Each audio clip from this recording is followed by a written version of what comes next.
Bible quiz 2026 episode 178 answer revealing വീഡിയോയിലേക്ക് എല്ലാ പ്രിയപ്പെട്ട പ്രേക്ഷകർക്കും സ്വാഗതം.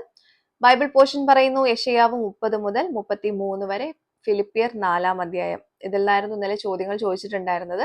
ശരിയായിട്ടുള്ള ഉത്തരങ്ങൾ റിവീൽ ചെയ്യാൻ പോവാണ് കേട്ടോ. നമുക്ക് എല്ലാവരും അയച്ച ഉത്തരം ശരിയായിട്ട് ആയോ എന്ന് നോക്കാം.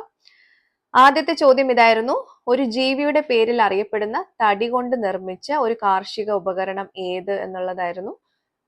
അതിന്റെ ഉത്തരം പല്ലി എന്നുള്ളതാണ് കേട്ടോ. യശയ്യാവ് 30:24 നമുക്ക് ഈ ഉത്തരം കാണാൻ പറ്റുന്നത്. ഓക്കെ.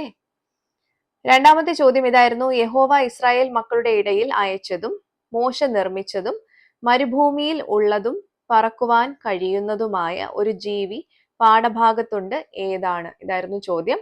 ഉത്തരം അഗ്നിസർപ്പം. യശയ്യാവ് 30:6 നമുക്ക് കാണാൻ പറ്റുന്നത് കേട്ടോ. ഇതിനെക്കുറിച്ച് കൂടുതൽ റെഫറൻസ് വേണമെങ്കിൽ പറഞ്ഞുതരാം. സംഖ്യ 21:6, 8, ആവർത്തനം 8:15, യശയ്യാവ് 14:29. ഇതൊക്കെ അഗ്നിസർപ്പത്തെക്കുറിച്ച് നിങ്ങൾക്ക് ജസ്റ്റ് മനസ്സിലാക്കാൻ വേണ്ടി അല്ലെങ്കിൽ പഠിക്കാൻ വേണ്ടി മാത്രമുള്ള റെഫറൻസ് ആണ്. മൂന്നാമത്തെ ചോദ്യം ഇതായിരുന്നു: വൃക്ഷമല്ല എങ്കിലും ഇല പൊഴിക്കുവാൻ ഇവയ്ക്ക് കഴിവുണ്ട്. ഇവ ബൈബിളിലെ 2 പർവ്വതങ്ങളാണ്, ഏവ?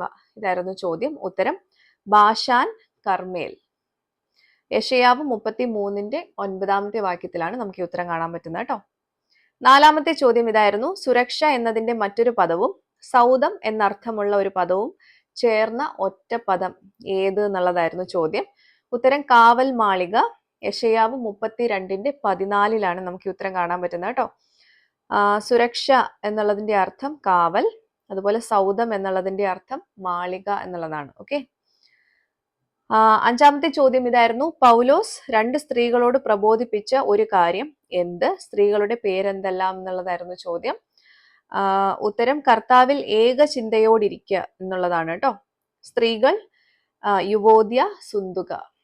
ഫിലിപ്പിയർ 4:2 നമുക്കത് കാണാൻ പറ്റുന്നത് കേട്ടോ. അപ്പൊ ഇതൊക്കെയായിരുന്നു ശരിയായിട്ടുള്ള ഉത്തരങ്ങൾ. എല്ലാവർക്കും ശരി ഉത്തരം കിട്ടിയിട്ടുണ്ടാവും എന്ന് കരുതുന്നു. എങ്ങാനും ഇനി തെറ്റിപ്പോയിട്ടുണ്ടെങ്കിലും വിഷമിക്കേണ്ട കാര്യമില്ല. അടുത്ത പോർഷൻസ് പറഞ്ഞു തരാം. യശയ്യാവ് 34 മുതൽ 37 വരെ, കൊലോസിയർ 1-ാം അധ്യായം. ഓക്കെ. അപ്പോൾ ഇതിൽ നിന്നായിരിക്കും അടുത്ത ചോദ്യങ്ങൾ ഉണ്ടാവുക. വെറും 5 ക്വസ്റ്റ്യൻസ് അല്ലേ ഉള്ളൂ. അപ്പൊ നിങ്ങൾ ചെയ്യേണ്ടത് നല്ലപോലെ ഈ പോർഷൻസ് റിപ്പീറ്റ് ചെയ്ത് വായിച്ച് മനസ്സിലാക്കി വെക്കുക കേട്ടോ. അപ്പൊ ചോദ്യം കേൾക്കുമ്പോൾ തന്നെ നിങ്ങൾക്ക് ഉത്തരം മനസ്സിലാവും. ഓക്കെ. അപ്പോൾ അടുത്ത എപ്പിസോഡിൽ നമുക്ക് ക്വസ്റ്റ്യൻസുമായിട്ട് വീണ്ടും കാണാം. Till then, it's me, Angel, signing off. Bye and take care.